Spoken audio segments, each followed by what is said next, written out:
One of the two candidates on stage this evening will be elected the next mayor of Greenville in November. Please listen attentively as each candidate answers questions of vital importance to you. You have the ability and responsibility to essentially hire the next mayor through your votes, to work for the interests of all of Greenville rather than special interests. We must hold the mayor and all elected officials accountable during these difficult times of trials and tribulations. Remember, there is light at the end of the proverbial tunnel.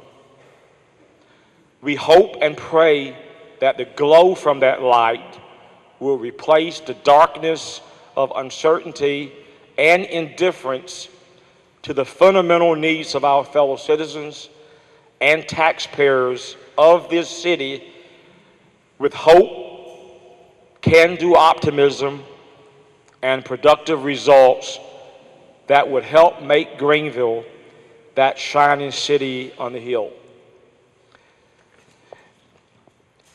Let me review the rules for the debate, if I may. Each candidate will have 2 minutes to give an opening statement. Each candidate would have 1 minute to answer the moderator's question. Generally, the moderator will ask each candidate the same question. A candidate may request 30 seconds from the moderator to rebut a statement where his or her name may have been referenced by a fellow debater. The moderator, time permitting, occasionally may allow each candidate an extra 30 seconds to 1 minute. 30 seconds to 1 minute to answer a complicated or complex question. The moderator may ask or entertain no more than 10 questions from the audience. If a question from the audience attempts to malign or vilify a candidate's character, that question will be discarded. The debaters may ask each other 3 questions. A candidate may pass on a given question if he or she so chooses. All debaters must be cordial and respectful of each other during the debate. Audience members will be asked to refrain from applauding candidates until the end of the debate. Each debater will have up to 3 minutes for a closing statement. And I think that you all would enjoy the debate, and we're going to move on with the questions. Let me start by asking for each candidate to give an opening. And let's flip a coin. Mr. Timekeeper. Okay, you want to go first? First of all, hang on. Test, test, test. You hear that? All right. Use this one. Okay, we know this one works. Good evening. Thank you all for being here on a rainy night, but it's bright outside because of what we're going to talk about here tonight. We are going to talk about the future of Greenville.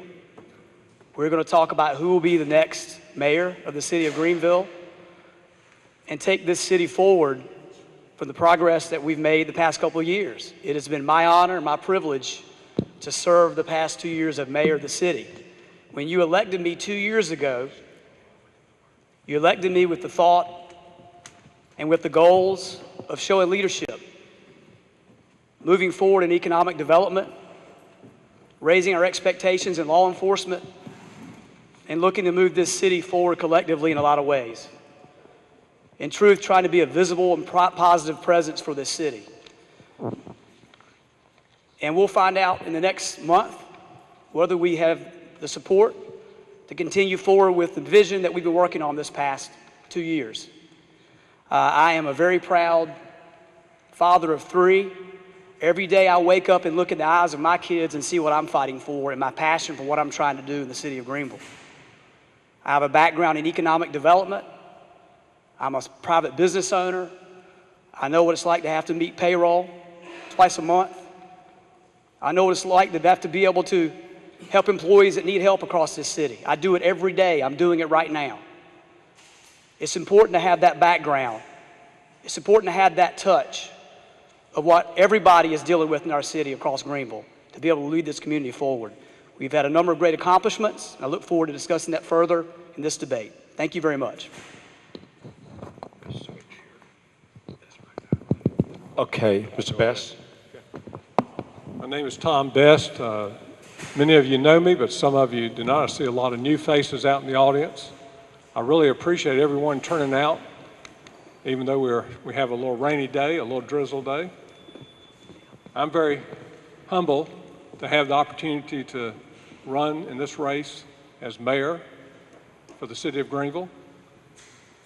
And my mission is simply to serve and represent each one of you in all the businesses, all the people of all areas of the city. I have a background first in engineering from NC State, and it was combined with a business degree. It was designed by a company called IBM. And I've worked with IBM for 30 years. And when I came to Greenville 30 years ago in 1983, my wife and I moved up from Atlanta, Georgia. We'd been moved around. Prior to that, we lived in Chicago, and prior to that, I'd worked in the Research Triangle Park, mostly as an engineer. But in Chicago, I worked with every type of business known, every one. I've had many, many different jobs and responsibilities at IBM. I never did one thing. But when I came here, I became a manager in a marketing group right here in Greenville, North Carolina. And I worked again with every business. So I know business, but also know people. I've served the whole time I've been here, which is also 30 years, just by coincidence, not the same 30 though. I've served and worked with the nonprofit organizations like Habitat for Humanity, the Community Shelter, and many other of those, and worked with the city, volunteered on a task force to preserve our neighborhoods, literacy volunteers. I've worked with a disaster relief team during Floyd. So I've been serving this community the whole time I've been here in some capacity. And now I'm preparing myself to serve you as your mayor. And I appreciate your support. Thank you very much. Okay. This is,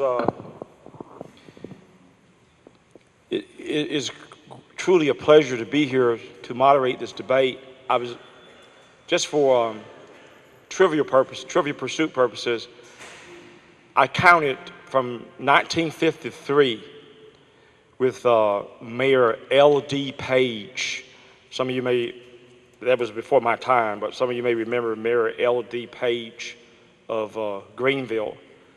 I counted about 17, 18 mayors, including the incumbent, Alan Thomas, from Mayor Page in the 50s, Whitby, Eugene West, some of you may remember him, Mayor Wooten, Percy Cox, and of course, Donald McGlohan, and Janice Buck, Mayor Jenkins, Ed Carter, and so forth. So we have a pretty illustrious list of mayors from the 1950s here. My first question is going to go to Mayor Thomas.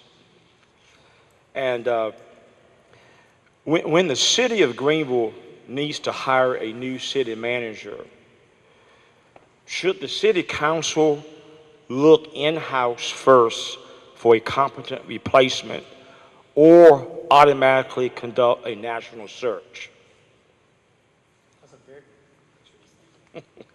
You still having problems? Wait, it works. Go ahead. You guys, Test, test. All right, there we go. let me stop you for a second. Are you still having problems with these mics? A little bit, but it's okay. We'll work on Okay, it. go ahead, Doc. Very, very good question, Keith, Mr. Cooper. We just went through a recent hire. Barbara Lipscomb came on board as city manager. And I fundamentally believe when you make your top hires, if at all possible, you look to make that hire from within. I think your first opportunity is to bring in competent middle managers and junior managers and give them the opportunity to prove themselves. There are situations where national expertise come into play. Anyone who's been in business understands that. But for continuity, for your best chance of success, having someone in as a middle or junior manager, having worked in the community, you know their strengths, you know their weaknesses, they know your community. So when possible, I fully advocate being able to bring someone up from within and bring them through the process. Mr. Bass, what about that question? When the city needs to hire a new city manager, should they look in-house first or automatically do a national search? When you're hiring, I've hired many talents in my career. You always look for the talent. You look for the one individual that can provide you with the skills you need, whether that's from within or not. And you're looking for experience also when you're hiring a city manager. You're not hiring a new hire at that time. You always need some experience. So that's, whether it's from within, you know, it's always good if you can move someone up because of the history and the relationships that are built over time in an organization. But you still you don't want to restrict yourself. You want the very best talent you can get. And that's what you're doing now. You're looking for the very best talent you can get. Thank you. Second question, go to Tom Bass. Would you describe your general philosophy regarding how to use taxpayers' money as a tax and spend liberal, fiscal conservative, or neither? Please explain. I've had experience managing my money. Okay. You didn't turn it off, did you? We can turn each other's mic off. All right, excuse me. I've had responsibility managing my money, and also, you can't hear either? Okay. All right. Kiss it, kiss it. Okay. I've had the opportunity not just to manage my personal funds, but also manage others' money. I began really in high school. I was at DMLA. DMLA is a Masonic organization for youth, and I worked with, I was the treasurer for that organization as one of the positions I held for that organization. And I, for some reason, am selected for treasurer many times. I've served for over a decade with the University City Kiwanis Club, a local Kiwanis Club right here, as both the secretary and treasurer. I'm also a fiduciary for family members that may be in nursing homes. Right now, my wife and I are caregivers, and I am a trustee for her uncle. So I've had quite a experience in that. Now, I am definitely a fiscal conservative. It's not my money, it's your money. And my intent would be to make sure we end up and keep it, you know, all the money and use it very, very carefully and be a very, very good steward of your money. Thank you. Okay, what about Alan? Would you describe your general philosophy regarding the use of taxpayers' money as a tax and spend liberal, fiscal conservative, or neither? Well, maybe this will help you understand. I bought this shirt at Goodwill, if that tells you anything. I'm very, very careful and frugal when it comes to money. And when you got 3 kids, it can go away pretty quick. I have a background in business, as you know. We've discussed this. I have a company which I started in my extra bedroom with a fellow ECU graduate. We grew that from 1 customer and to 160 medical facilities in 36 states. And we process 15 million patient records a day. That doesn't happen by accident. That happens by hard work and being very careful, being responsible in how you do money. You know, that's a $30 million business, and we've done a great job for the past decade growing that. City of Greenville, the best example as well. When times are tight, you need to be very careful, but also you need to invest appropriately. When it's time to invest, you do the proper investments, but be very careful in that. The past 2 years, we had a huge budget shortfall in the city. The city lost $340 million in value. We asked every department to come in and pitch their budget. Every department came in and pitched their budget, and we ended up cutting taxes by $4.2 million in a 2-year period. Now, while you have the mic here, the next question goes to you, Mr. Mayor. We've heard a lot lately about lawsuits against the city of Greenville.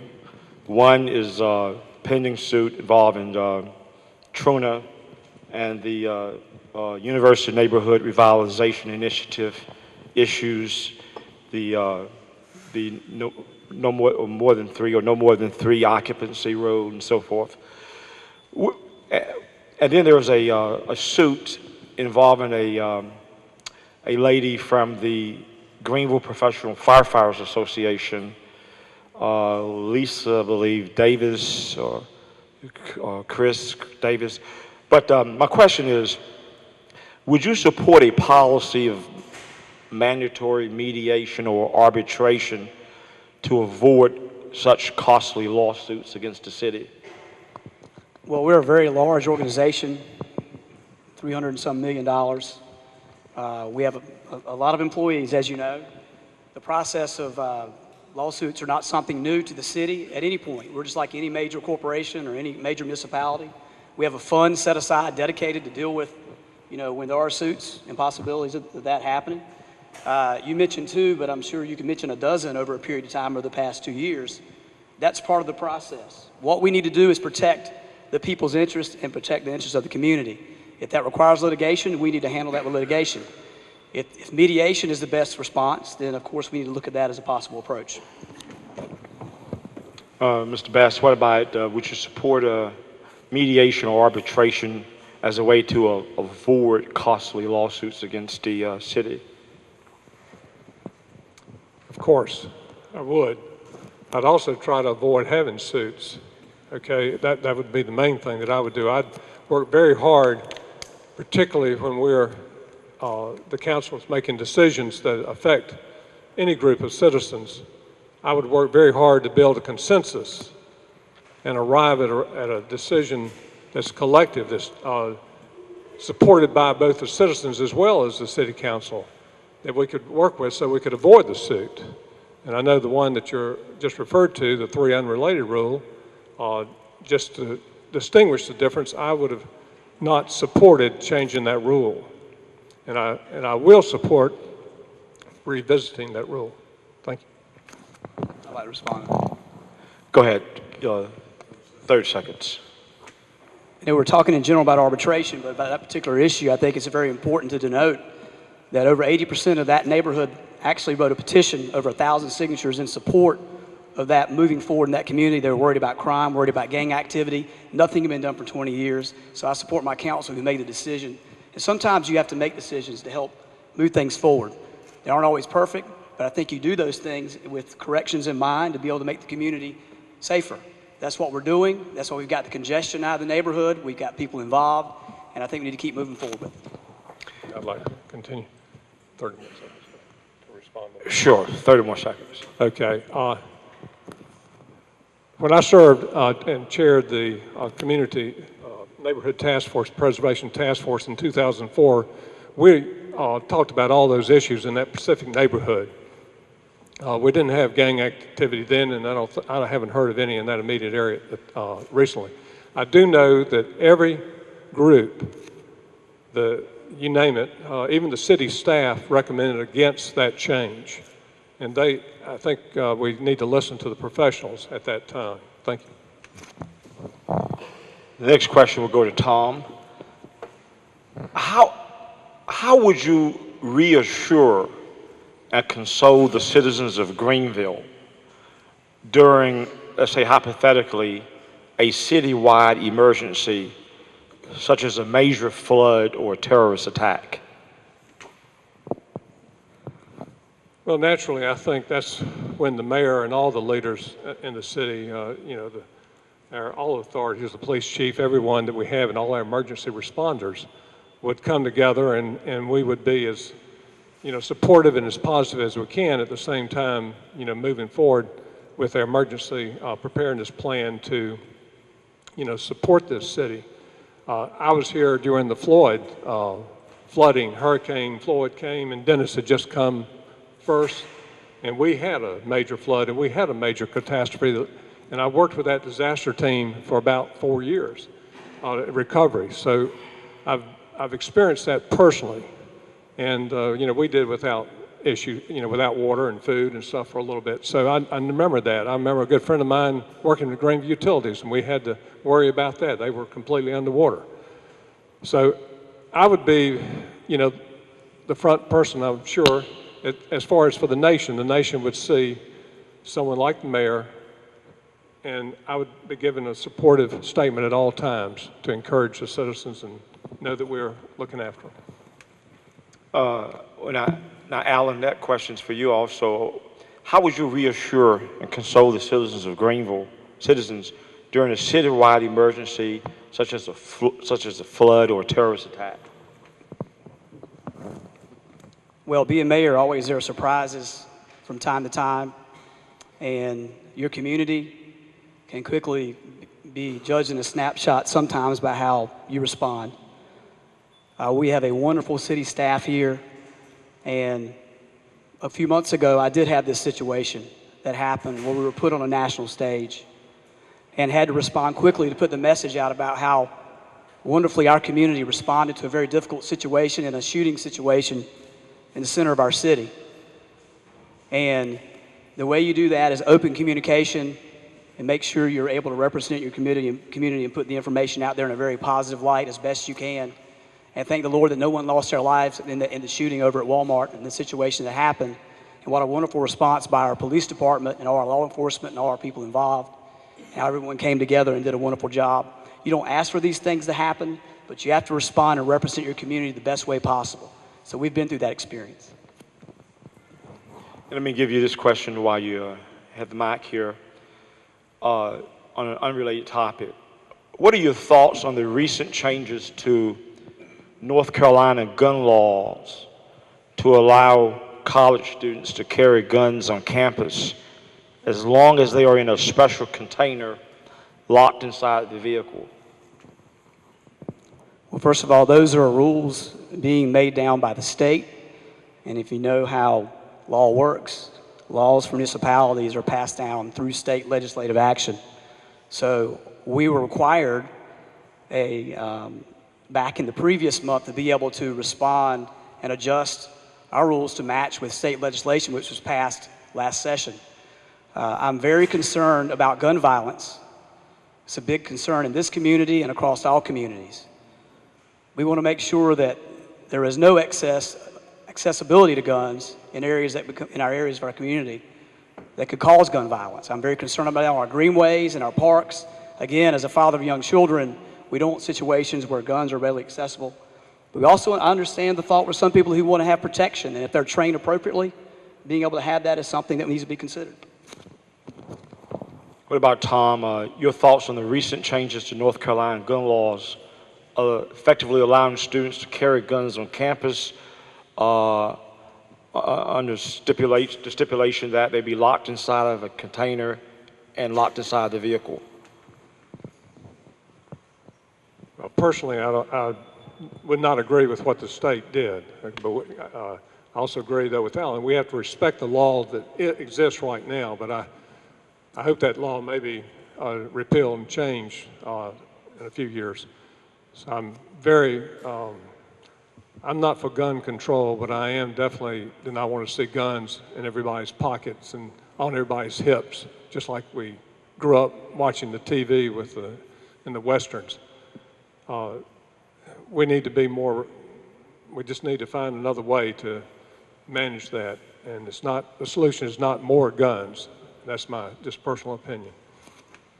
And the next question to you, Tom.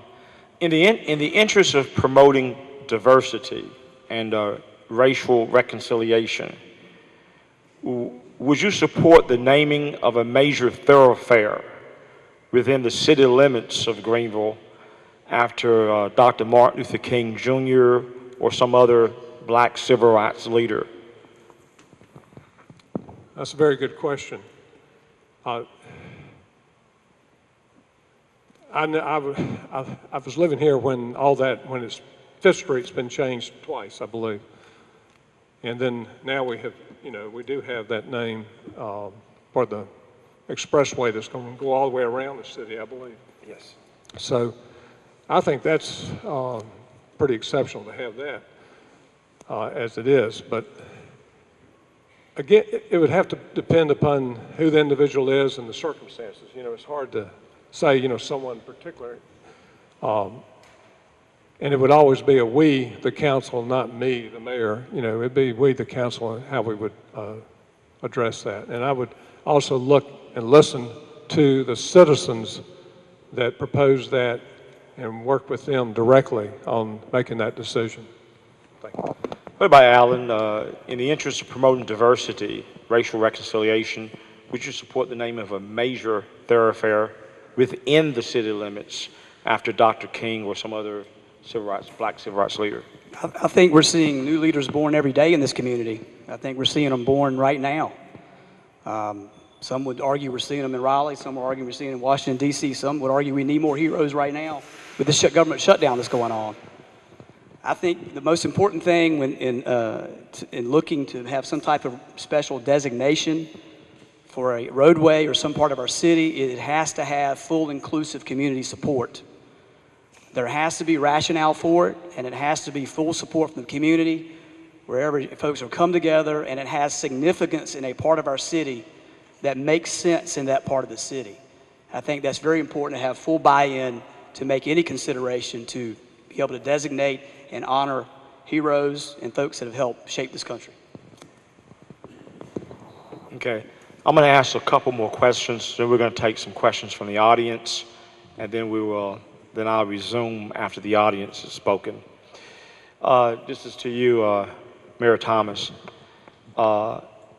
If you are re-elected mayor, would you consider or would you lead an effort during these tough, difficult economic times to form a job corps either independently with just the city or through collaboration with the county government to provide jobs, especially for our struggling youth? Actually, I had this exact discussion with a pastor over the past week. What are we doing with our kids after they get 9, 10, 11, or 12? We have the PALS program, which is wonderful for our youth. Greenville has changed a lot. We come from an agrarian society where we used to have tobacco and we had so many people that had jobs in the summer and had work and employment, and sometimes it would help carry their families through in tough times. The economies have changed here. One of the things I want to do, it's got to be two-phased. There has to be an educational component involved with this. That's what I'm talking with Pitt Community right now, and also with some leaders in the community about education incubators in neighborhoods across our city and being able to earn the opportunity by education and classroom to have jobs. And Councilmember Mitchell knows we talked about this in this past year's budget about the possibility of having summer hiring programs where we would be able to bring youth in our at-risk areas and give them structure, mentoring, working with professionals, learning a trade. Absolutely, it's very important. We have to be able to move our community forward by educating our youth.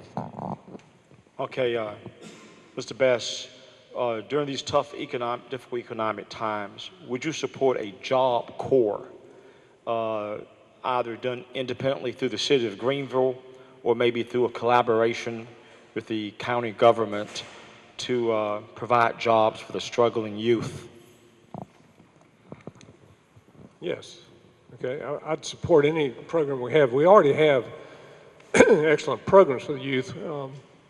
I don't know if we can have enough. I mean, we have, youth are born every day, and it's a growing population, and we have to continue to be very creative and work with them there. But there are many programs right here in this immediate neighborhood area where they're working with children And certainly, right here in this facility, there are many programs that you've shared with me, Keith, with youth. This is the beauty of this facility.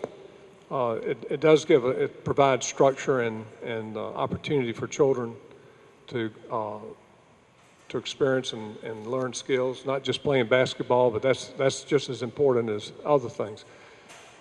But any kind of partnership program with Pitt Community College, with the county in that sense, and any other program, any other groups, and certain businesses where you can have children that at least are 14 years or older can participate in intern programs. I would certainly support that. Let me have 30 seconds. Sure. I shared earlier that I work with Habitat for Humanity, and we did have children that, particularly with the families, children would work with us. But again, one thing we learned about labor laws, they've got to be 14 in order for the insurance to be protected by insurance. So, when you're saying work, you've got to understand what that is. When you're just sharing skills or transferring skills, that's not work, and so that's a different age group. Obviously, you can start younger. But if they were going to work or do intern programs, I would start at that age. Sure. And go ahead. Did you? Okay. Let me, while you have the mic, ask you something, Tom. I saw, I've seen numerous campaign signs of yours, and Good. That's good visibility, right? But let me ask you about your slogan here where it says, "Don't gamble on Greenville." Don't gamble on Greenville. Elect Tom Best mayor. Do you want to explain what you mean by don't gamble on Greenville? Well, don't take a risk. Okay, don't take a risk. And don't be, if I'm not involved in any kind of gambling business of any kind, and I'm not one to take, those kinds of risks. And I recommend that you not do the same. It's as simple as that. It's just a straightforward advertisement to fit in with our program. Okay, are you done? If right now. Let me ask Mayor Thomas, do you think to some extent your leadership has been somewhat of a gamble in some way? Well, I guess Tom and I have something in common. Neither one of us gamble with our future or involved in gambling. What I'm definitely not involved in is negative campaigning. My mother taught me better than that. If we're going to move our city forward, we need to focus on the things that are trying to get this city progress, jobs, education, the fundamental things why we were elected to begin with. Hiding behind negative ads is wrong for the city of Greenville. I'm still waiting for a platform from a number of candidates, including my opponent. Mine is there for everyone to see. We've made great progress across this city in economic development, but hiding behind slogans is not the way to move this community forward. I'd love to see a progressive, positive discussion about their specifics, about what we're going to do instead of a group negative effort with anonymous sources to go after multiple candidates. That is wrong for Greenville. This is not Washington, D.C. We can't lead through negativity. We lead through vision and positive approaches. Sure. Go ahead. I agree with you, Alan. We shouldn't have the negative things that are anonymous. I know recently there's been some documents put on cars downtown and at churches throughout that have no names on them, no support, and it's very, very negative. It's making statements that are false about one of the individuals that's running in this race, and it appears to be a group. All right, so we don't know where it came from, and I know. All right, may have 30 more seconds. 30 more seconds. 30 more seconds. Yeah, I think some of the concern of the people that I've talked to as I've gone around the city had a lot of concern about the sweepstakes business that you once were associated with, and perhaps you say you're not now. But that's a concern. We don't really want that to be the image of Greenville. And when we refer to gambling, that's not the purpose of that ad. But it is a good statement, I think, to understand. Don't continue to gamble. Let's go with the sure thing. Time's up there. I'd like to respond to that. Sure, go ahead. 30 seconds. Well, you don't want to let facts get in the way of a good story. That's for sure. Because the response that was sent by the folks from Biltmore, I think pretty much cleared that up. My background is in economic development and consulting. I've consulted in the finance, healthcare, multiple industries across the board. I've also consulted in how to walk through RFP processes to be able to approach the state and work on RFP processes. That was pretty clearly stated and debunked the rumor being pushed here now by Mr. Best. Again, hiding behind information. I guess that's what their Raleigh consultant, Perry Woods, is telling them to say. Okay, This is pretty good. My next question, moving on to another area here. You know, there's very often during city council deliberations, there are discussions about how best to grow the tax base. My question with you, Alan, is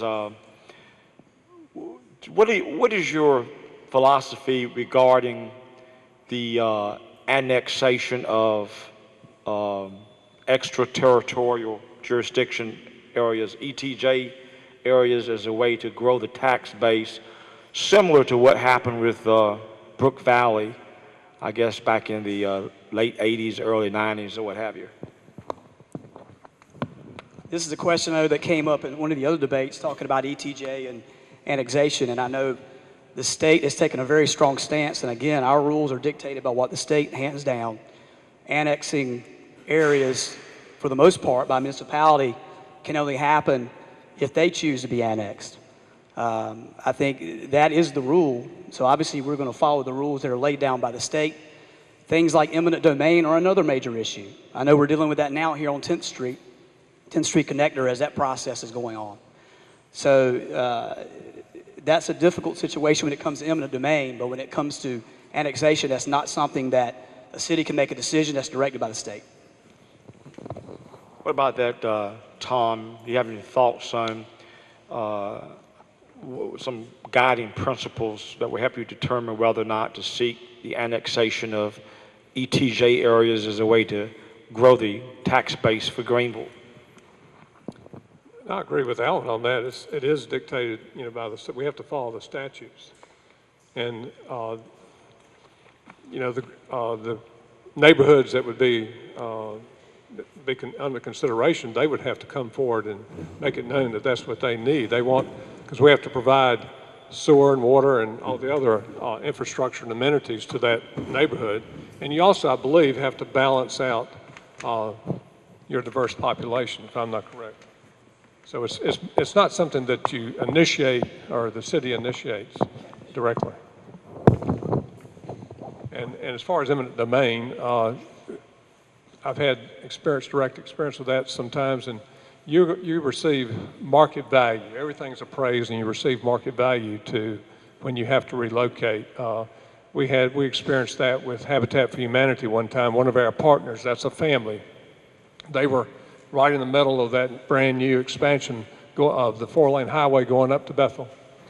And 30 more seconds. And we worked with them and the state and secured funds so that they could actually move into a house. And by the way, they didn't even have running water in the house they were in out in the country. So it was a big, big plus for them. And they live in this neighborhood today. Okay, thank you very much. Now we're going to take some questions from the audience. I'm going to ask Mr. Patterson, our timekeeper, to select up to 10 people from the audience to come up here and ask questions. You have like 1 minute max to ask your question.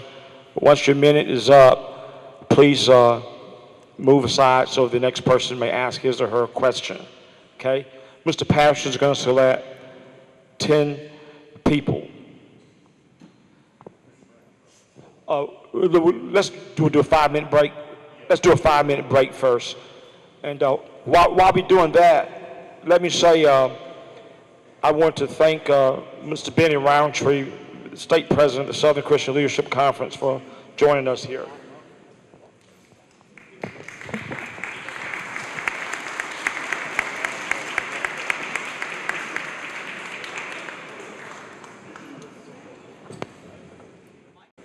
We're going to start with the questions. We ask that you come up, and yes, each of you will have up to 1 minute. That's what you're asking. One of you. Each of you have up to 1 minute to ask a question. Okay? Come up and introduce yourself. You may ask a general question or a question that for one particular candidate or the other.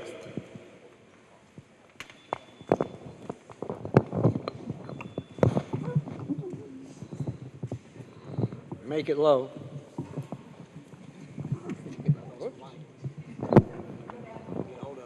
Good evening.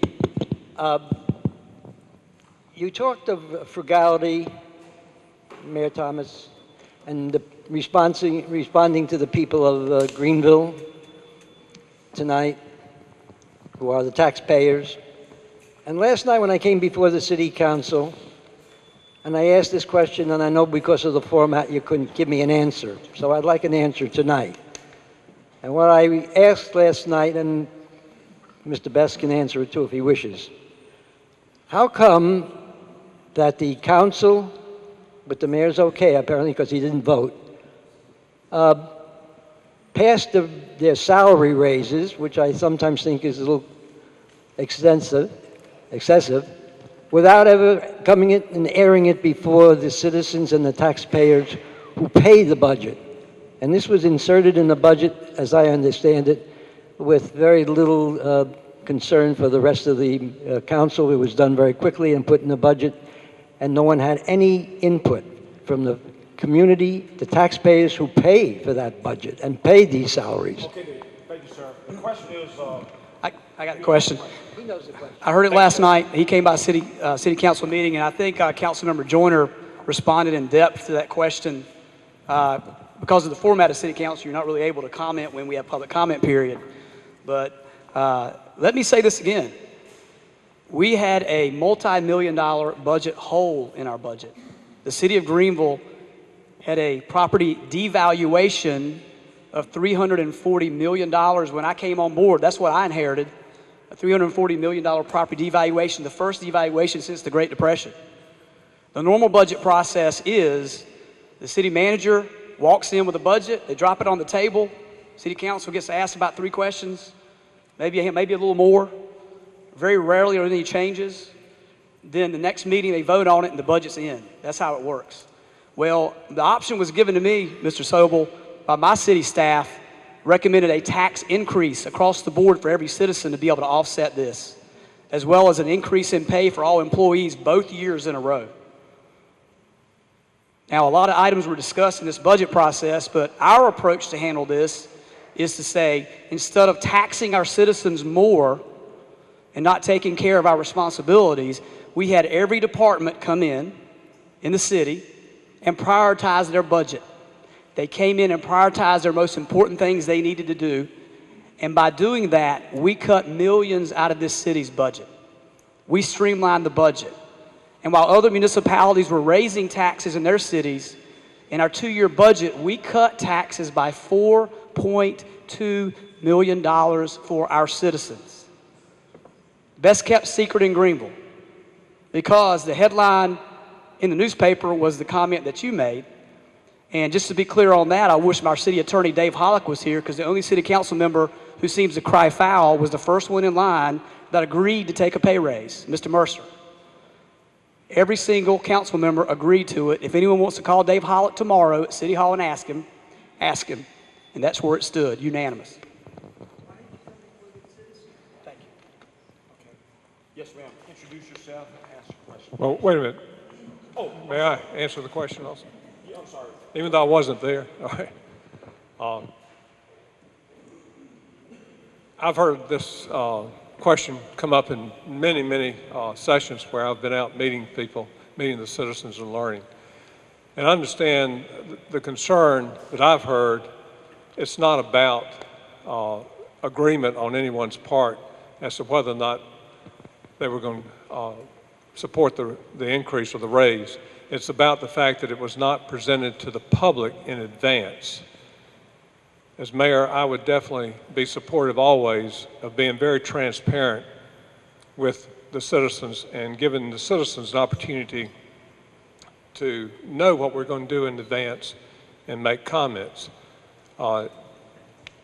Also, from what I've learned, I'm kind of concerned about the fact that we didn't keep our city revenue neutral. It's a very common practice. What happened is our house values were lowered because of, you know, the new appraisal value. But so they raised, instead of keeping the tax rate at the same amount, they lowered it down. Okay, that's why we all paid a lower tax. We didn't lower the tax rate, we kept the same. Okay, so at any rate, that's my response to it right now. It's not about who agreed or not disagreed about the pay raise. It was about the fact that it wasn't presented to the public in advance. Go ahead, introduce yourself to the question. Okay, I guess this is a general question. My name's Alice Arnold. I've been at East Carolina University for 23 years.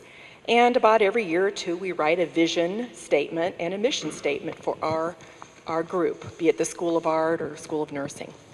They ask us to look forward 5 years, 10 years. So my question tonight is, what would be your vision of a new Greenville? Again, this is a general question for both candidates. Your vision of a new Greenville. Okay. We've been getting so many of those questions. It's been exciting to think about it. Personally, we've traveled quite a bit, and we kind of live throughout North Carolina, going from eastern North Carolina all the way to western North Carolina, and we are from the Piedmont area, my wife and I. And I know there are cities. I'm from Durham, North Carolina, and Durham has a lot of connecting greenways, which I really would enjoy. Also, Greensboro has quite a few parks in their floodplains and greenways. We've had the opportunity to travel to Paris. I don't know how many of you have had that opportunity, but it's nothing but parks. It's a very walkable area. And to me, what is welcoming for a city is to have parks and greenways interconnecting throughout the city. And that's a vision that I'd like to see. That's one thing. The other thing is, I'd like to see us all become one. Let me have 30 more seconds. We've had, the other discussion I've had is that there's still a feeling that we're divided in this city. We're very, very diverse. We have all religions, all races, you name it, we have it because of our university and our medical community. I would work very hard to lead us towards being one city, one people. And that's the vision that I have. That's the legacy I'd like to leave. Thank you. Thank you. Well, you can't bring people together starting on a campaign of negativity. That's for sure, across Greenville, with mottos based on negativity.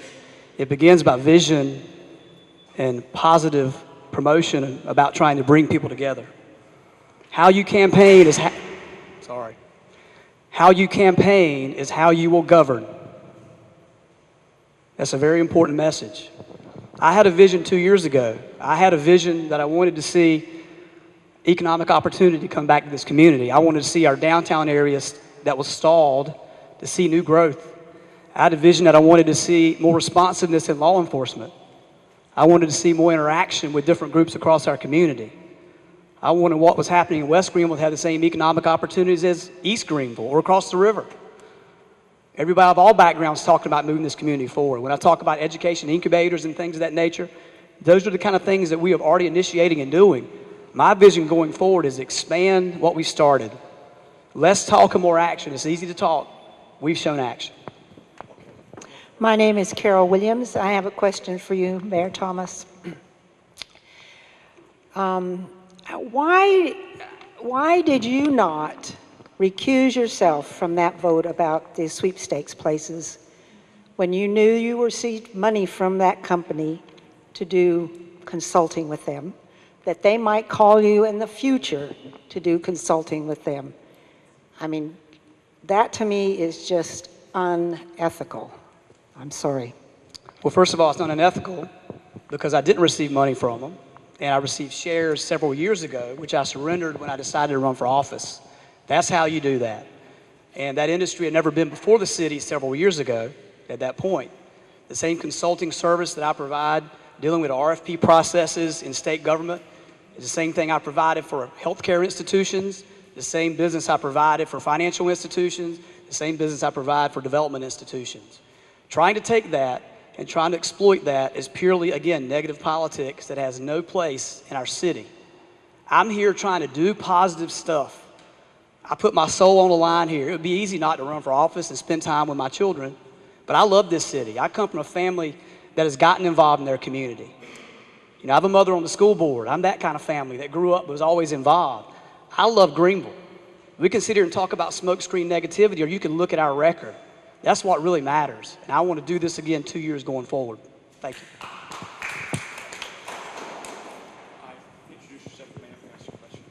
Okay, my name is Ashley Breedlove, and I have a general question and then kind of a branch off for Mayor Thomas. First of all, I'm a student at East Carolina University, and I'd like each of you to tell me how you see students being involved in this community and their value.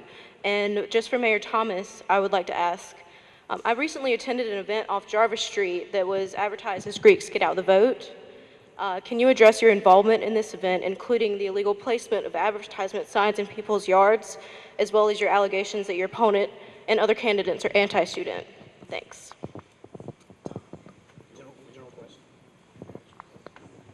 I think that I'm probably a poster child for student involvement.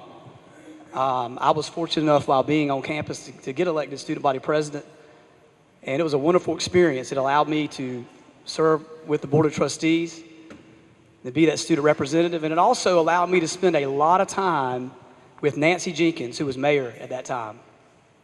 And Nancy was wonderful. It's really what got me excited about getting involved someday in city government, wherever I was going to be.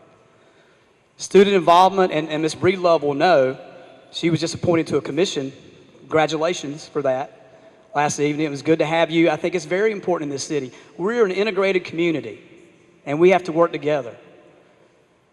Now, in terms of the more negative commentary, as I know she read that off her planned list, I think we'll just let that move on, let that be one of those negative comments. Thank you. Well, I think we all value the students. And I know the students are working in many areas. I know they work at the Lucille Gorham intergenerational area, and many areas throughout. They work sometimes work at Habitat resale store, and just throughout the city, and sometimes in a volunteer and sometimes as a paid opportunity. So, you know, you're an asset, you're a resource that we can call upon, and we depend upon you. And without East Carolina, I'm not sure Greenville would be what it is. It's a very, very important resource for us and asset to this community.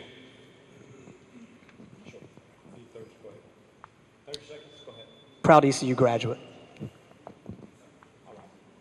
My name is Todd Wilson, and to reiterate that, I am a three-time proud ECU graduate. I've come back to graduate school after serving proudly in the United States Navy. I've been a fraternity member here. I've been in athletics at East Carolina. I've seen the ups and downs and the ebb and flow in the city of Greenville. And I watched 2 years ago Alan Thomas take the bull by the horns, establish a platform, stick by and put his nose to the grindstone and make a difference in this community the last 2 years. And I don't know that I've seen that take place any time in the previous 17 that I was in and out of the Greenville community. Now my question is this to Mr. Best. All I've heard from you this evening is 2004 as far as what you've done, and then I heard something that you accomplished in high school.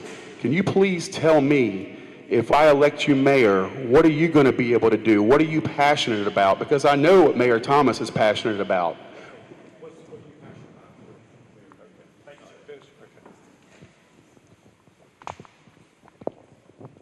Well, I've lived here for 30 years by choice. I love Greenville also. I love the area, the whole area, and I love the people that are here.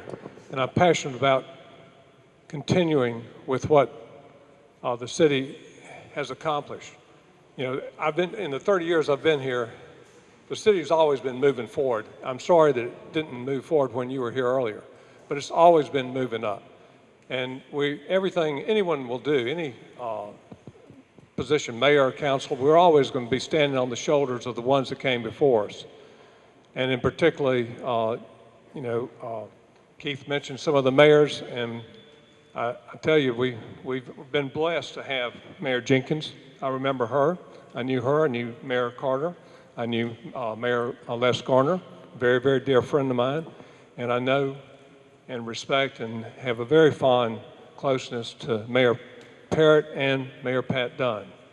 And my passion would be to continue the same progress that you've seen in the time that I've been here in 30 years, working with everyone and working with our businesses and our people to keep the growth going forward. Okay, thank you very much. Would you introduce yourself, please, sir, and ask your question? My name is Frank Cassiano, and I'd like to thank both of you for being here and taking the risk of running for a campaign. The question I have for Mr. Best is, as the chairman of the Neighborhood Preservation Commission in 2004, what was the percentage of owner occupancy in the College View neighborhood? Now, first, I don't know the answer precisely to that. I do know that we had 15 members that were appointed by the city council. I was selected as their chair.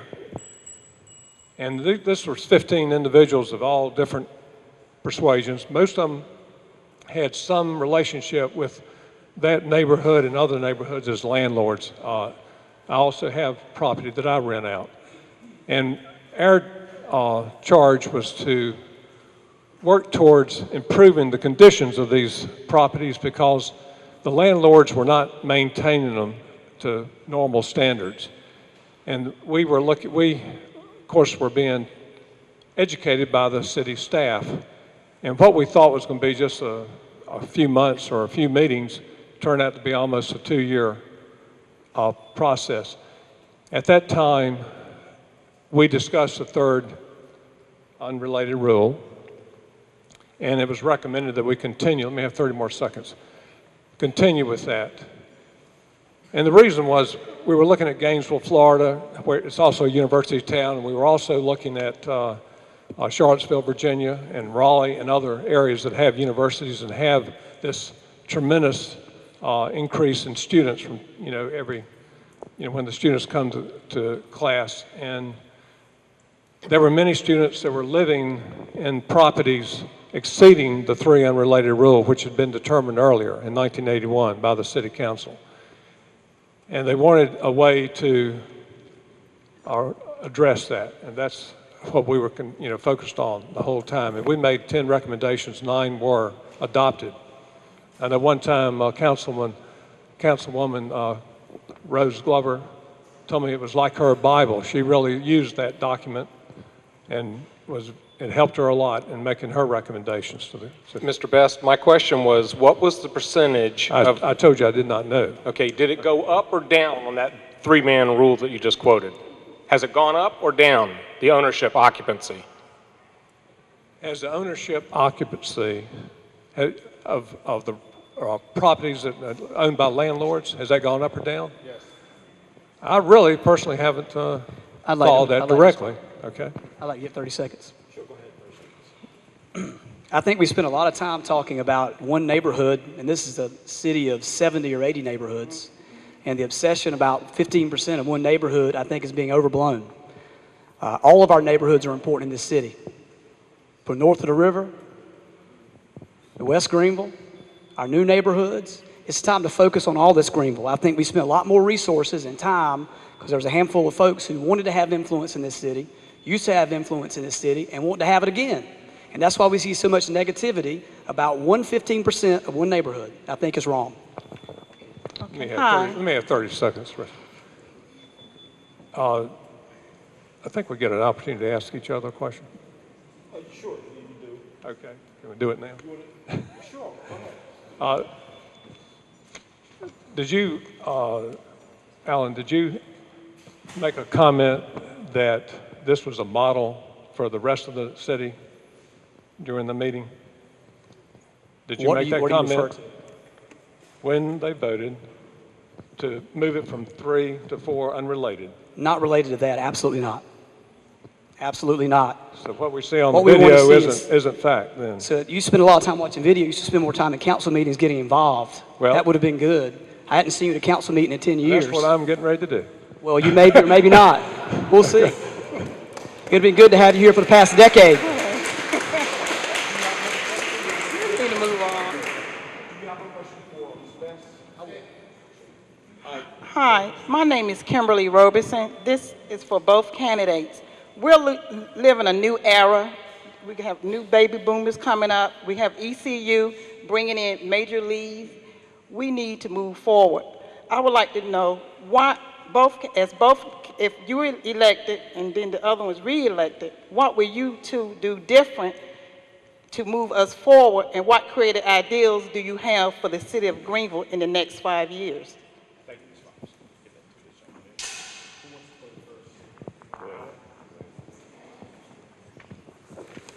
Well, as we talked about before, we got to do more with our young people and put them in a more stable environment. We got to save the next generation. That doesn't happen by accident. That's why I mentioned earlier that what we're finally seeing in this city are a number of our nonprofit and our leaders, our religious leaders, are coming together and asking this question.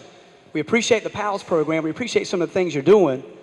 But when people get dropped through the cracks, what can we do to give them another chance, number one? So expanding Strive is extremely important. What they're doing at 3rd Street is extremely important. Taking young individuals when they get past the age of 12 and roll out of PALS and roll to a next level and get them to an opportunity in education is very important. We've got to keep that expansion. The education incubators concept, which I spoke with some gentlemen in the audience about a little bit earlier, is something that we need to make real. And I'll tell you this, when I ran a couple of years ago, I gave a list of vision statement ideas, and 2 to 1, we achieved progress in every one of them, and I plan to do that again. Thank you. Good evening, everybody. My name is Glenn Colvin, and I thank the moderator and the 2 gentlemen running for mayor. This is a democracy. We have a process in which we ask questions, so I will give you a critique of what was discussed tonight. The first thing is leadership. I have heard too many times in this town, Raleigh does this, Raleigh does that. I expect our mayor to take the leadership with the representative governments, whether state, federal, to make sure if our needs are needed for external tax base, we deal it, okay? Second point is on jobs. I think the moderator narrowed the discussion. Where's the private sector? They need to step up to the plate. And the third thing is they need to pay a living wage, not this I can't afford it wage. And third thing I would say is about retirees.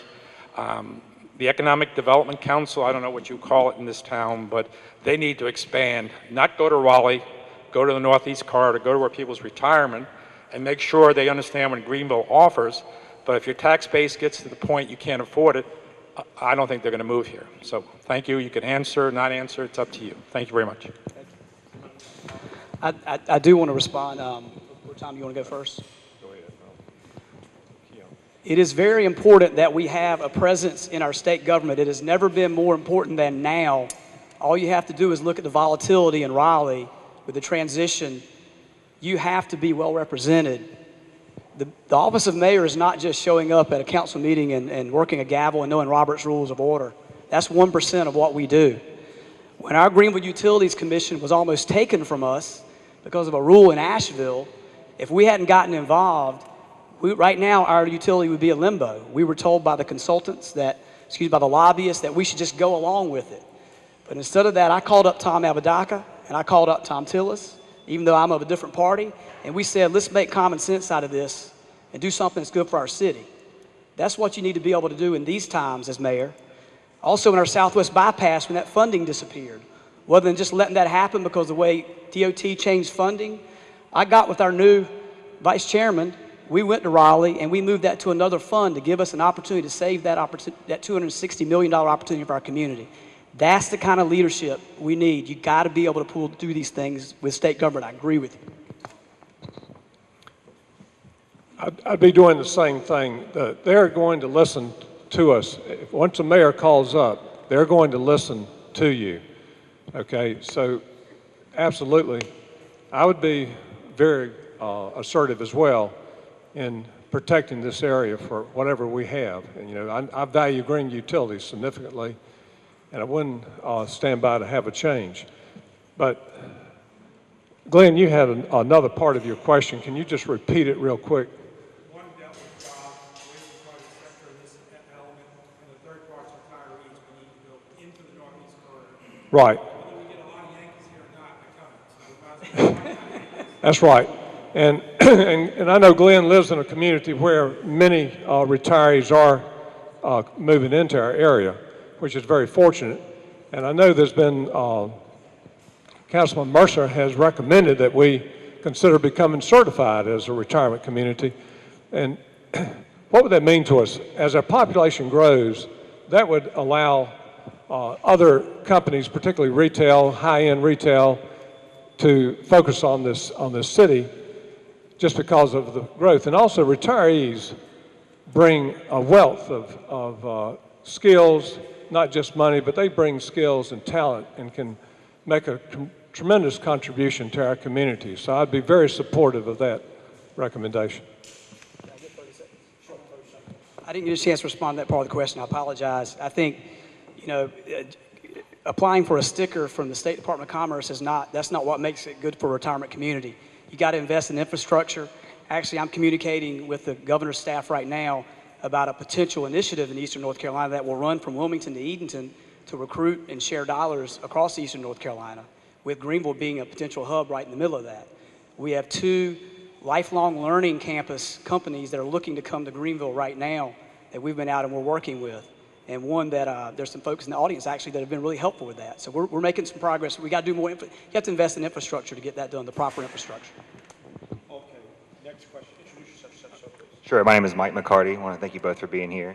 The capital investment grant was a big policy addition for the city of Greenville this year. What are your thoughts on that capital investment grant, and how can we build on it to encourage both large-scale developments and smaller redevelopment projects in our city?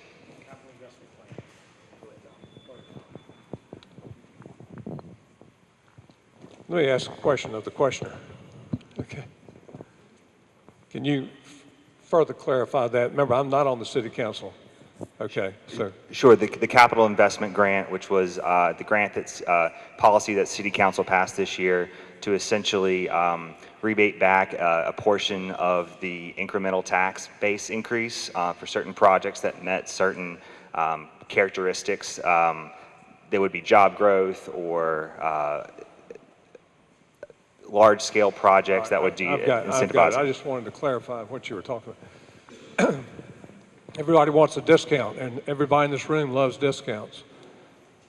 When, you know, there's everything's a case-by-case basis, so you can't really say this developer or that developer should receive a tax rebate, particularly when they've been working on, like in one example that we've just had, which is an excellent increase in our tax base, the Warden Taft thing, but they've been working on there for 7 years. They received a tax rebate, and they increased their tax basis.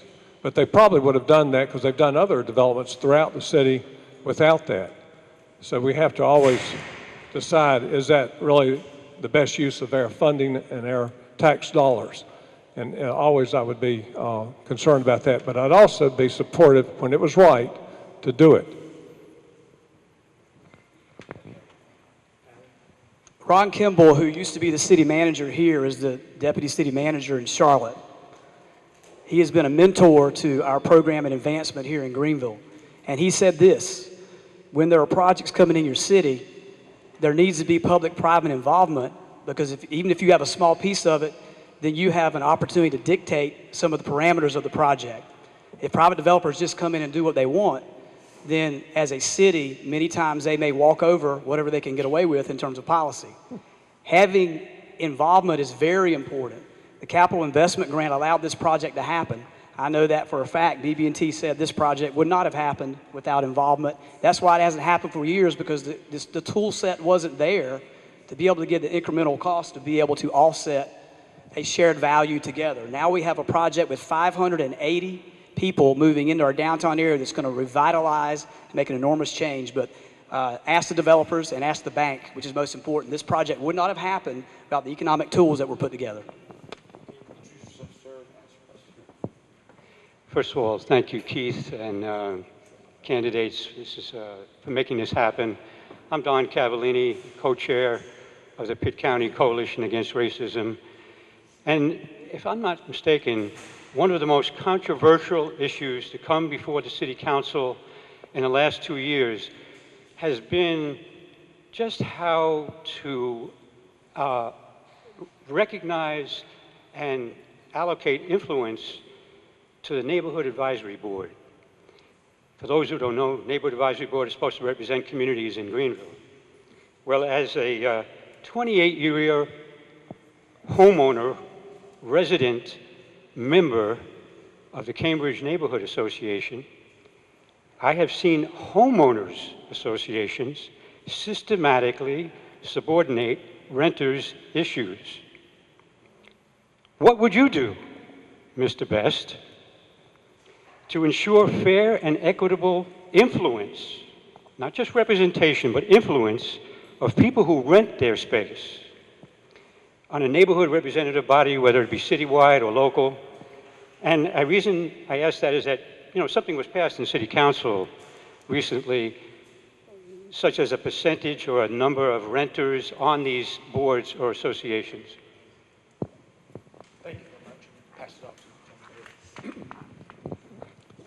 Okay. Of course, we all know that was a recommendation to be inclusive and to include the renters along with the homeowners. And there was quite a bit of debate about it. And as I understand it, they finally, first they recommended they excluded the people that had, so we have the neighborhood associations, we have homeowners association. The homeowners association, of course, the renters wouldn't be permitted to be represented in their neighborhoods. But in the end, they came back and included the homeowners association, but they excluded some of the neighborhood associations if their bylaws didn't allow immediate representation by a renter after just one day of being in that neighborhood. I feel like, you know, we want to be inclusive and we want everybody to be welcome in our neighborhoods, but we also need to see if we couldn't have built a better consensus there and not eliminate some of the key players, some of the people that actually had worked very hard to build, 30 more seconds, to build that neighborhood advisory board, because I think some of the leaders are now excluded from participating in the neighborhood advisory board, and they are the ones that built it. So I feel like it needs to be revisited so that all are included in the process. I got 30 seconds, Keith. I think it's hard to have everybody be inclusive when you're excluding 65% of your city from being a member of a neighborhood association, organization. A piece of paper doesn't define ownership in this city. It may decide to have a deed, but when the majority of your city, 65% are folks that rent, they are equal souls with everybody else. They're impacted by crime, they're impacted by trash, they have children, they have to go to schools. Anything that we can do to reduce the barriers that allow everybody, a neighborhood association shouldn't be a political situation. It should be something where everybody can be involved. I was the one that actually made the motion to allow HOAs to be involved, to get everybody a chance to be involved. Thank you. Chris Mansfield, and thank you both for being candidates, putting yourself forward, and Keith for doing this. If I heard you right, Mr. Mayor, you said how you campaign is how you will govern. Well, the three-part question here. What are your obligations to the citizens, all of the citizens of Greenville, vis-a-vis your obligations to those who have contributed to your campaigns, particularly those whose businesses are bars, rental property, and profiting on gambling in internet sweepstakes? Second question, What have you done for them in the past? And third, what would be your obligations to them in the future? Thank you, Chris. Again, moving Greenville forward. It's about vision. It's about bringing everybody to the table. We can be a city that can be divided and find a reason to not come together, or we can be negative. There isn't a dime taken from this campaign dealing with any organizations you're talking about, and continuing to push a theme that your political consultant, Perry Woods, out of Raleigh, has you on, I think is inappropriate. I think we need to be talking about the future of this city and bringing everybody together. That's the most important thing for this city. Alberto Blanco, I live in District 4 since 2005, and I followed what happens in the city just as a contributing member of the community. My question is the following. Douglas North is an institutional economist who said that institutions are not only the institution and the regulations, but the trust that get a community together. Trust is very important. Getting together despite of the differences is very important. If not, look at Washington, D.C. today. My biggest concern is this incredibly unexpected polarization throughout the political campaign, which amazes me. It's gonna project after the election. One thing is getting elected, the other thing is governing and bringing the best of the people together. What are you going to do if elected to get people together? And do you feel, look yourself into the mirror, do you feel you are accountable to part of this very extreme polarization that is happening right now? His question was, with the growing politicization of campaigns, what would you do if elected or re-elected in Alan's case to bring people together?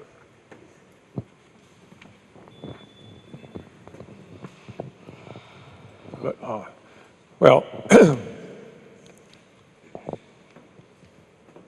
I feel like we will come back together. I don't think there's a big division here, personally, in this city as far as due to this campaign. We are and will have some differences in how we see things. But this isn't going to be turned into what you see in Washington, D.C., or even at all, okay? It's not going to be that kind of divided. I have a firm belief in working towards collective wisdom with all people, and that's exactly what I would work for on the council. And also, I'd always be working for a consensus. So I'd be supportive of all of the districts, all of the representatives from those districts, and all the people at all times in Greenville. I'm very comfortable in working with, the citizens now and afterwards, all right? So I don't see a division. I don't feel like there's a division. Anybody that looks at D.C. right now, it's a sad sight. So much division. You think common sense people could just come together and talk about and get some things figured out. I love this city because we have so many special people. We had the branding initiative that came in yesterday and talked about community and sitting on the front porch and everybody working together. And then I see a campaign which is the complete dichotomy of that. You have a very important decision to make. Do you go with a platform based on division and talk, or do we continue the positive vision of the past 2 years? I'm not going to be a negative candidate, and I'm not going to be one that goes out and do that. I'm going to talk about the things that we've done to move this community forward. We're not just one neighborhood being represented loudly. We need to be all of Greenville working together. And if you support me, you will continue to get that, and that's what we have to do. Thank you. Okay. Yes, introduce yourself. Good evening. My name is Crystal Staten. I am a member of this community, and I would like to know, first of all, I want to thank the mayor for his support with the Dream Park. I really love it. And as a single mother, and also I'm a single mother of 2, and I'm also the neighborhood mom. So I have a lot of children in my presence all the time, and they always want to go to the parks. And I want to know, if you are elected mayor, what would you do would you continue revitalizing our parks, and what ideas do you have? Absolutely. Okay. I said earlier, parks are very, very important. they say, hey, you're welcome to come to this city. It's also an economic development asset, excuse me. Anytime businesses look at a community, they're looking at many areas. They're looking for the talent that's there. We have the Pitt Community College and East Carolina University that produces excellent talent for any business considering this area. But they also want a quality place, a safe place for their employees to live, and they want their employees to remain there and be happy there. And I think parks are critical. I'd love to see many more parks than we have, particularly in our floodplain areas. We could put parks in those areas without compromising or having to tear things down. We just need to have to clean up the areas. So I'm always for the parks, and I like that dream park. I wish we could have waited 2 months to possibly secure more funding for it, as we know existed, but I also understand that people wanted the park right now. All right. Thank you. I can empathize with being a neighborhood mom, because sometimes I'm the neighborhood mom. I've got 20 kids on my street below the age of 12. I am so ecstatic when we go by the Dream Park and see kids of every size and color and race out there running around that park in the area. Before, they had a bunch of broken glass and was unused. Now I have neighborhoods across the city saying, when can we get our splash park? When can we have the same opportunity? And I'm so excited about that as a goal for all of our city, to continue to grow that for all of Greenville. Quality of life here is always going to be at the top. I think Tom and I will be the first to agree that our outside areas are so important as a vibrant community. And I did support the Dream Park, and I'll tell you why. We already knew that the funding wasn't going to come. Sometimes we know things before that's put out. And we also knew that our director of Rec and Park wasn't even going to be at the meeting, and we were at the bottom of the list. So we've been waiting since '85.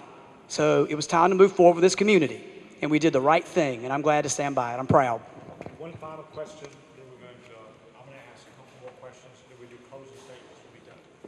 Yes. Okay. I have one, and Mr. Pennington, I'm reading a question from Mr. Chip Pennington, who is a avid member of the City Council. We consider him as a City Council member. He does attend the meetings. And raise your hand, Chip, so they can see. This is Mr. Chip.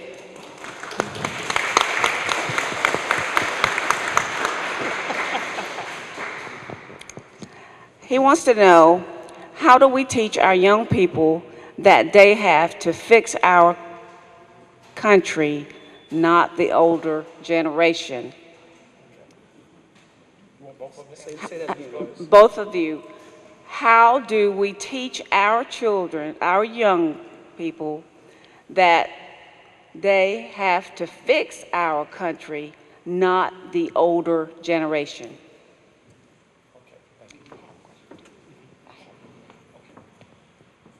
In other words, you're saying you and I shouldn't be fixing the country? I think we need to continue to provide leadership. And also, we want the youth to grow up and provide the same leadership that we're providing. And the way you do that is by modeling, okay? If they see you do it and do it right, they'll do it. They'll follow you, okay? They learn from us. We're their examples, each one of us, all adults. And didn't want to make age and wisdom a part of the campaign or take advantage of younger people, but I think someone else has had to use that before. But very proud of the contribution you've made and all the older people have made, okay, and will continue to make in leading this community. Chip, you're the perfect example, and I hate to put you on the spotlight, but instilling wisdom from our generations to our younger generations is how we move this community forward. We have to do it together. The work ethic that I see you just making the struggle to show up our city council meetings and sit through those 3 or 4 hour long meetings sometimes is inspirational to me. Even when you gave me an orange floppy hat and I put it on and took a picture with you, I appreciate you. I think this community, you know, over 60, or mass majority, are under the age of 30 in this city, but we all have a vital role to move Greenville forward, because we have to take that knowledge. And like I tell people, I see young people at the schools right now, and they say, well, you know, you're under 50 and you're serving in mayor. I'm like, it's our turn. We can't look to our older generation. We have to step up. Those of us 20, 30, 40, we have to step up and be involved and make a difference. I've worked hard, and I want to continue to work hard to make a difference in this community. Okay, my question is, in this community where we are standing, the unemployment rate is 8 times that of the national average for African Americans. And a lot of people say that African Americans don't want to work, but I have people knocking on my door every day. I actually transport people to different places where they can get like Stride and the Intergenerational Center, so that they can get training. And we're working on our youth now, because we know that the federal prison builds jails, they decide how many jails they're going to build a year based on the 3rd and 4th grade reading scores of African American males. And what we have tried to do with the Intergenerational Center and working in partnership with other nonprofits is to have somewhere for our kids to go in the afternoon when they come home, and they don't have to be at home by themselves. And that's teaching them the arts, dancing, singing, and also working with them with their homework. My question is that, and I just want to touch on this for a minute, the inclusive city. The inclusive city was brought back to Greenville from the National Leagues of Cities. It was started by Mayor Bob Knight from Wichita, Kansas, who was the president of the National Leagues of Cities, and his platform that year was to undo racism. Professor Art DeLeo at East Carolina University did a scientific study. When I first came on the council, there was some turmoil. And his study showed that this city was divided black and white. So what will you do, both of you, what will you do to continue to try to make sure that all of the city of Greenville and the citizens of Greenville have a chance to do better in life instead of looking down at them?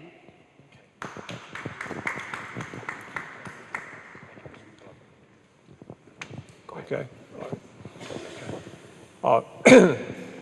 Yeah, I remember when, Rose, I remember when you brought that to the council, the Human Relations Council. I was serving on that council at that time, and I participated in the conversations, and we voted as a group to make this city an inclusive city.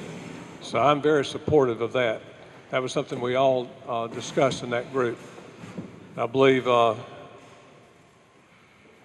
Mayor Pat Dunn was also participated in that. So it was a whole group of us in the city that worked on making the city the inclusive city. And I certainly support that and would continue to do everything I can to work on that. I'm also very happy that we have the Little Willie Center here, who, and as Marvin standing over there, he wants to be kind of incognito, but he and his mother have done an excellent job with the Little Willie Center, and that's one of the places where young children in this particular community go, the latchkey kids. And I also was a latchkey child growing up. My sister had the key, and my mother was at work, and I had to wait until she came home, and very seldom she came home on time. So I understand about being a latchkey child. I understand also about being a child of a single parent, because that's the way I grew up. So I'm very, very sensitive to all economic levels and all races, and everything that I would do and everything that I've done in the past would be supportive of making us one. I want to share, let me have 30 more seconds, maybe a minute to share. I shared earlier that I worked with IBM. I received 2 major critical promotions within I received many, but 2 critical ones in IBM. The first one was given to me by an African male. The second one was given to me by an African female. So I had that relationship all throughout my career with IBM. IBM was a very inclusive company and was very supportive at all levels, at all times. So that's the culture that I come from in the business experience that I've had, as well as in the community that I've served in the last 30 years since I've been in Greenville. Okay. Thomas, you want to Ms. Glover can tell you, I've been right there with you. We made some tough decisions that we needed to make to help move the community forward. There's a legacy of mayors. This very floor you're sitting on is based on respecting legacy and this campus. It's wonderful to be here in July when the Eppes alumni Bulldogs show up, and the pride that, I hear that woo in the back, that pride they show coming all over the country. And I talked to them this July about helping instill that pride into the youth here, because there are many lost children in this community, and we've got to come together. We've been working on this. Marvin does a great job at Little Willie Center. The Intergenerational Center does a wonderful job. Jermaine McNair with NC Civil, there's so many. A young man with no money is trying to match up professionals that have a business just to meet with young kids that don't have a home environment and show them there's another way, another opportunity. We have got to continue to move this forward, Rose. But it's more than talk. It's investment here. It's investment across this city. It's helping to put a grocery store over here on Dickinson, which we're working on right now. It's putting a pharmacy north of the river to be able to serve the population north of the river. It's more than talk. It's practical things that you need to be able to do. Okay, thank you very much. While you have the microphone, we're going to do closing statements. We're running out of time. You go first, Alan. 2 minutes. 2 minutes for closing. Yes, ma'am. In all fairness, due respect to the two of you, when I came up here, I was told that there would be only 10 people. For me to go sit down.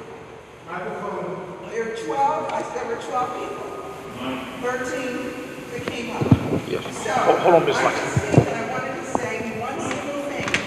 If you look around this room, there are a lot of seniors. And I just wanted to get up on behalf of seniors and say and ask, remember, we're not standing in the background letting anybody tell us what to do, when to do it, not to do it, and don't think that we can't talk.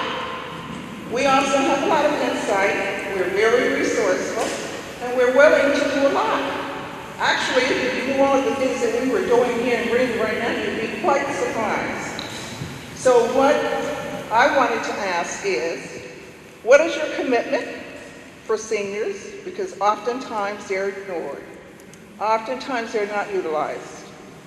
What will you do? What is your vision? And will you put your resources, and will you put it in action? Right now we depend on Parks and Recreation for lots of things, but we know that when it's time to make cuts, if you don't have voice, those are sometimes the first places that the cuts come.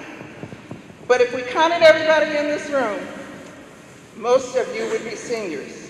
It's pretty young, and it's also pretty old. We have seniors who are 70 and 80 years old who can run circles around most of us. And I'm talking on an intellect-based, resourceful, willingness and commitment and respect. So thank you very much for letting me get up and stand up here and talk on behalf of the seniors. We have a lot of us. Thank you.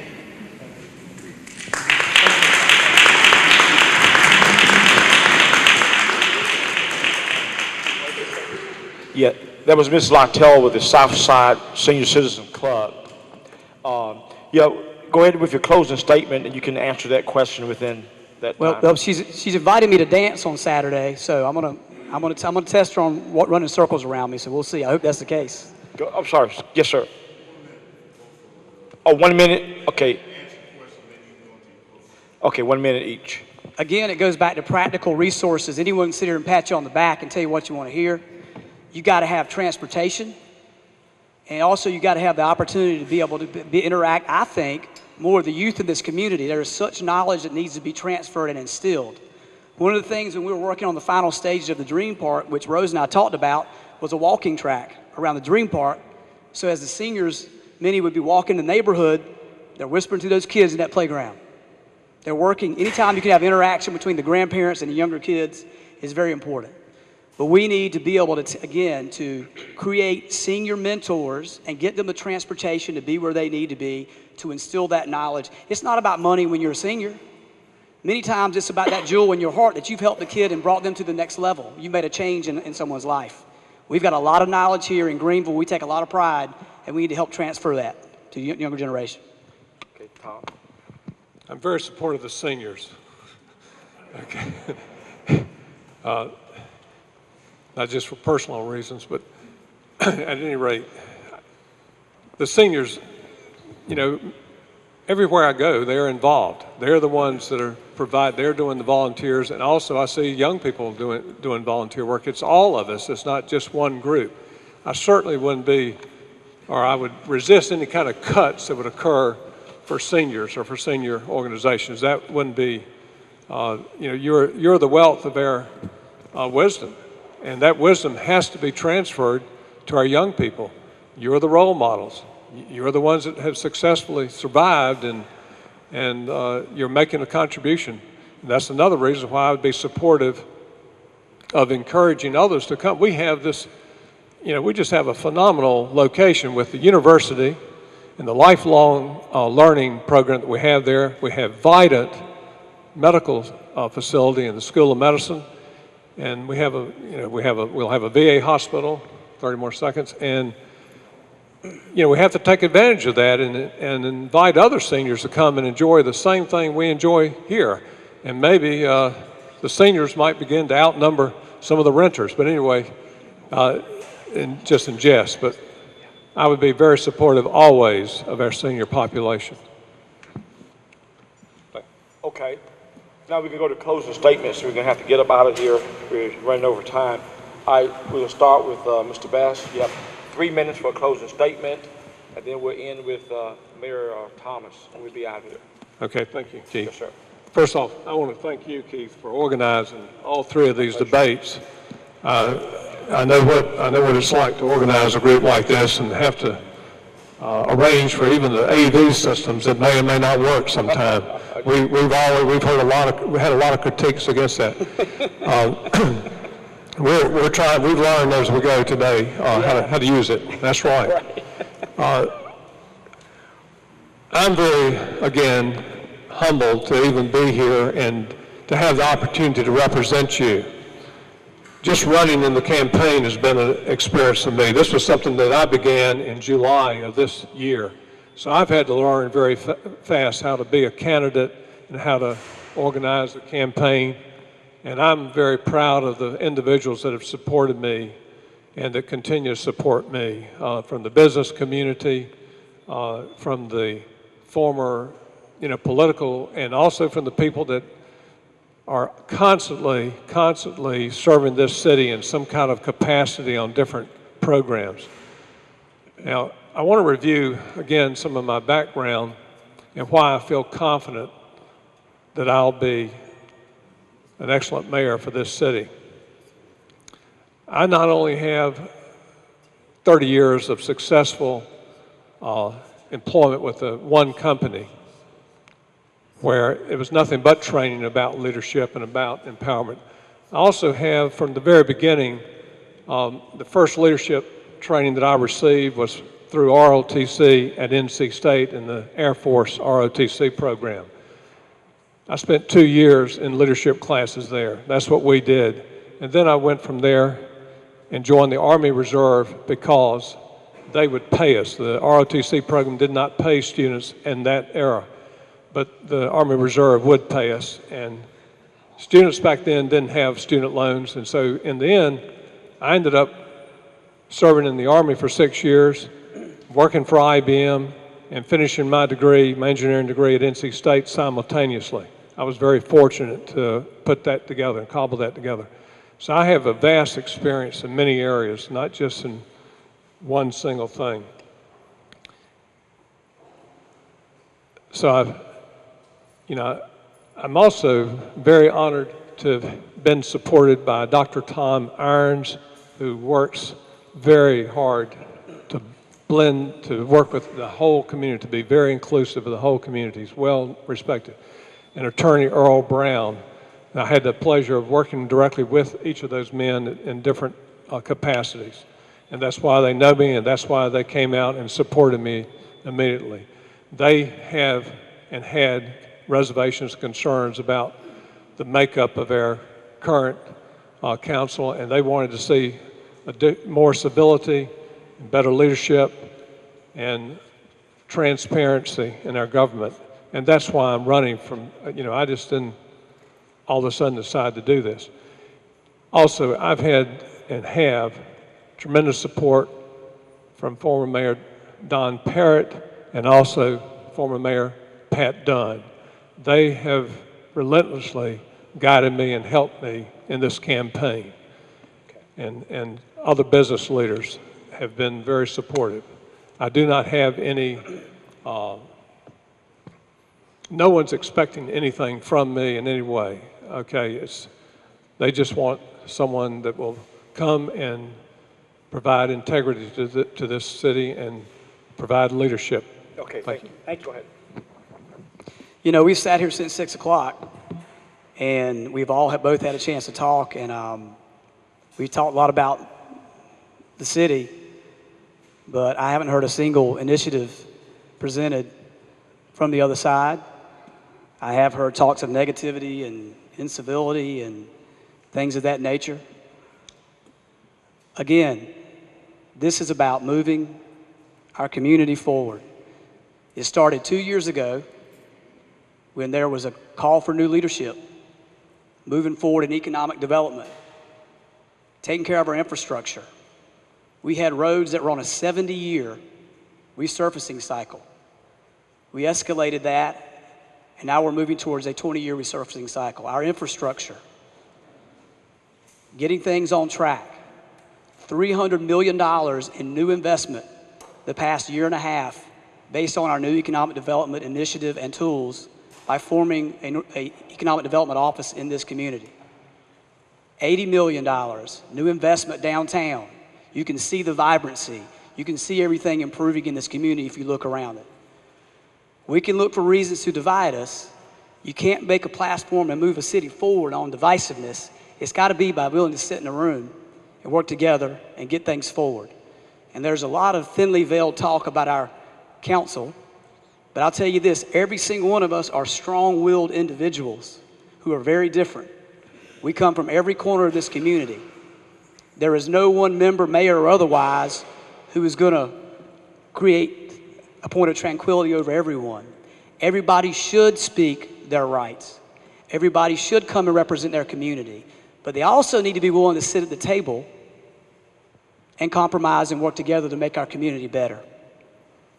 When you strip all the differences away of a city council and a mayor and everyone involved, it's about the willingness to be able to put your differences aside and move your community forward. I was told the day that I filed for office that this would be, the campaign hadn't ended, that it was going to run for 2 more years, and I might as well get used to it. Over 2 years, I've had people challenge where I lived, that I shouldn't be in office because of where I lived, whether I owned my company, gone through my trash cans, knocked on my door, talked to my neighbors, talked to my children at my house.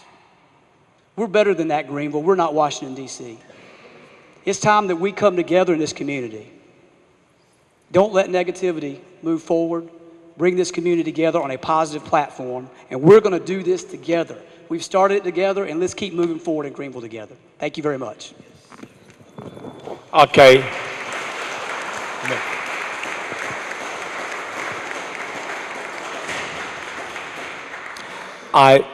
That concludes our debate. I want to thank you all for coming. I want to thank our timekeeper, Captain Richard Patterson, for his time. And ask the candidates to shake hands. Don't forget to vote in November. Have a great week. God bless.